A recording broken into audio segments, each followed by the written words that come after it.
পাত্তা দিচ্ছে না। না এটা কি মুডে আসলে এরকম হয় নাকি? আচ্ছা, এটা আমার কিন্তু জানা ছিল না, অনেকদিন পরে, সেই ছোটবেলা দেখছি এরকম প্যাঘম করে।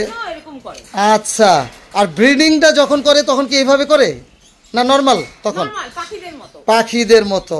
ওরে অসাধারণ অসাধারণ, এক কথায় বলবো মানে অসম্ভব সুন্দর। এটা আসলে সবার সৌভাগ্য হবে না, এরকম ময়ূরের প্যাঘম মেলাটা আসলে মানে এটা অনেক অপেক্ষার পরে দেখতে হয়। আলহামদুলিল্লাহ, আল্লাহ তাআলার অশেষ মেহেরবানি যে আল্লাহ তাআলা আমাকে এরকম দেখার একটা সুযোগ করে দিচ্ছে, শুকরিয়া। বাম পাশে যেটা দেখতেছেন এটা হলো ছেলে ময়ূর, আর ডান পাশে যেগুলো দেখতেছেন মেয়ে ময়ূর। একটা ছেলের জন্য কমপক্ষে 4টা বা 5টা ময়ূর দিতে পারবেন ইনশাল্লাহ। আর তারা কিন্তু একটু বড় স্পেস, ভালো খাবার দিলে খুব দ্রুত ব্রিড করে। আর ময়ূর যদি আপনাদের প্রয়োজন হয় আপনারা সরাসরি যোগাযোগ করবেন, নাম্বারটা জানিয়ে দিচ্ছি 01631933556। খুব সুন্দর।